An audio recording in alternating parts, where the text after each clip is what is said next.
Hi everyone, this is Dan, and this is Magik number 4, the last issue in this mini-series, and a very good issue, by the way. So last we left off, Illyana, she had a lot of crazy stuff had just occurred, and that's pretty much the descriptor to this entire mini-series. She had to kill Kat, who was the transformed version of, I should say, the corrupted version of Kitty Pryde. She ended up breaking her neck. She also, watched Storm, make a futile attempt to rescue her. Storm was already out of her prime, and she wasn't really up to snuff to doing it, but she did it just to try to save Illyana, and Kat was the one who killed her. And now she lies over the dying body of Storm, and here Belasco's sort of repeating what she wants Illyana to do. She wants her to sacrifice Storm's soul to the Dark One so that she can get her last Bloodstone, or the third Bloodstone, I should say. And in sort of an act of defiance here, really great, she instead decides to put Storm out of her misery and save her from being sacrificed to the Dark Ones. And Storm actually gets one last little bop at Belasco and blows up the top tower of his castle here, and he's pretty freaking pissed. And he's just like, you know what, I'm gonna freaking make you pay for that. So he ships Illyana out and sends her into basically the garden that Storm had lived in. But the garden basically withers away because Storm is no longer alive. And Storm now jumps out of the grave that Illyana buried her in to attack her. And this is kind of basically shown as Belasco basically punishing her. So he's kind of summoning up these images and messing with Illyana. And these are constructs that he's created. So she tries to use her stepping stone to get away. And the first place, she ends up in a place where Colossus still comes after her in Limbo. And in the second one, she ends up and she goes to Russia to meet her parents, but this is where the sort of tragedy of Magik is, in that Illyana has grown almost 7 years in this world, so she's a teenager. So her parents don't remember her looking like this or even dressing up like this, so they outright just reject her and tell her to go away. And she sort of realizes the level at which Belasco has defeated her. And then when she turns around, she sees this is actually a pretty cool illustration, by the way. She sees the zombified X-Men. And when she comes to, she's been captured by Belasco. And Belasco tortures her, and very good dialogue, by the way, by Chris Claremont. Actually, this issue doesn't have nearly as much dialogue as in the other ones. There's a couple thick sections, but it goes by pretty quickly. It's not nearly as bad. And he rips out another piece of her soul to generate the third Bloodstone. And he decides one last punishment. He rips the medallion out of her, away from her, and then ships her off back to Limbo's Iceland, basically where Storm's original garden was. And when she comes to, she has to sort of survive in this horrible winter. And she finds the great oak tree that Storm had grown there in the middle of her garden. So in a sort of interesting, this whole passage right here reminds me so much of the Giving Tree. So what Illyana is doing is she's using the life force of the oak tree to try to help her train. And she's using it to keep her warm and keep her protected from the winter, while she attempts to do what Aurora did, which was create life using her magic. But every time she does it, she ends up, the acorns always corrupted and it blows up. And, little by little, as she's training, she's now grown older, and she can't seem to do it. And then eventually what ends up happening is she sucks all the life out of the oak tree and kills it. It dies, and she kind of screams in frustration that, and it comes to this point where she kind of realizes something, that maybe she's neither Belasco nor Storm, and the reality is it's not creating life that she needs to do, it's creating a weapon. And this is really the birth of the character Magik, right? She uses the same powers, but this time she's outside the pentagram, and she calls forth a weapon, and this is her Eldritch sword, right? What Magik is mostly known for. And at this point, then her whole attitude completely changes, and now she's like, all right, it's time for some payback. She summons up a stepping stone. She's broken up the enchantment that Belasco had her under, and when we get here, we get kind of an interesting tie-in to Khazar number 29. Turns out Belasco's kind of playing some games in the Savage Lands.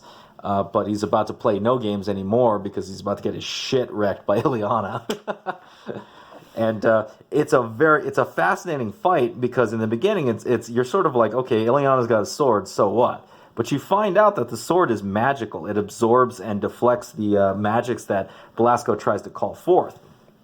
And then with her stepping stone or her stepping discs that allow her to teleport around, she becomes kind of a pain in the ass for him to deal with. So he calls Sim, and Sim, this monster that was such a pain in the ass for the X-Men back in X-Men 160 or so, he gets absolutely destroyed by Illyana. Like, she immediately cuts him open like a freaking, turkey, and he falls to the ground, and now Belasco's like, oh, shit.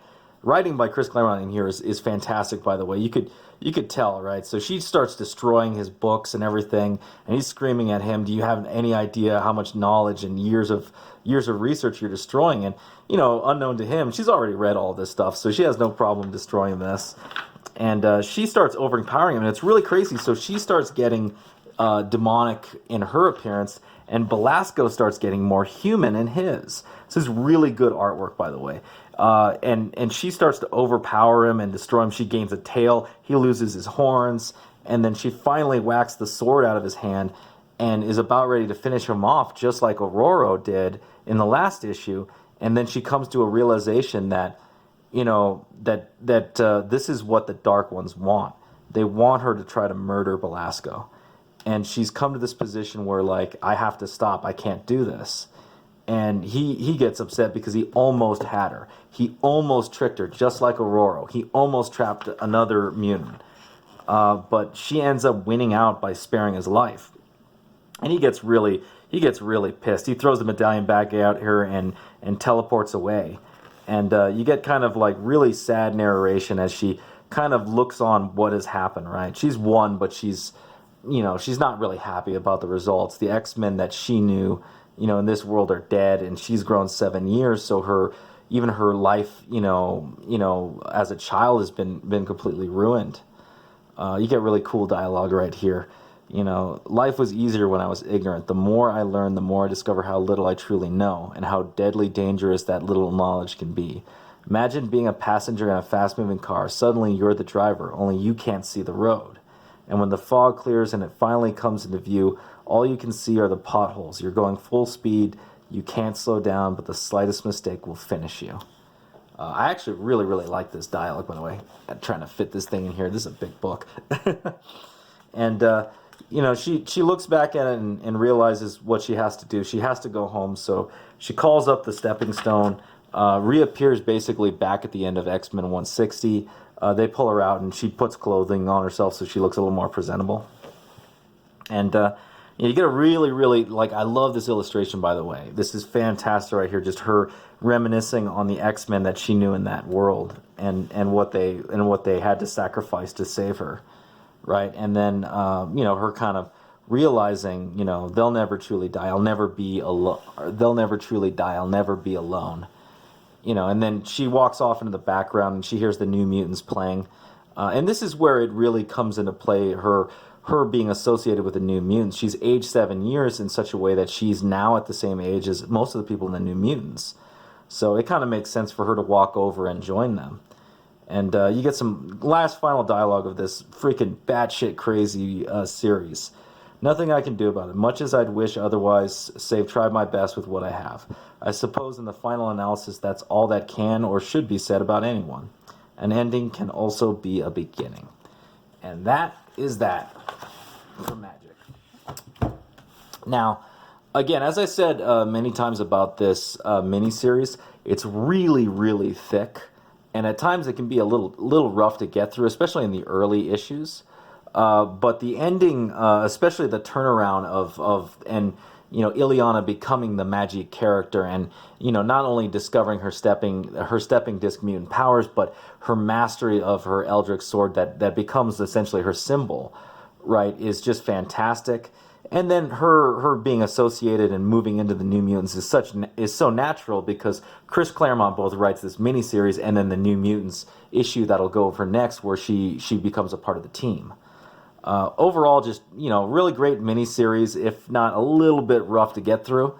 but had a good time going over it, and can't wait to do one more New Mutants issue just for this character right here. Very interesting. The whole Magik, origins kind of starts with Uncanny X-Men, goes through her miniseries, and ends with the New Mutants, which is pretty sweet. Anyhow, that's the review. If you liked it, please hit the thumbs up. Subscribe if you haven't subscribed. Hit the bell for notifications. If you have any comments about the Magik miniseries or this issue of Magik, leave it down below, and I will see you next time.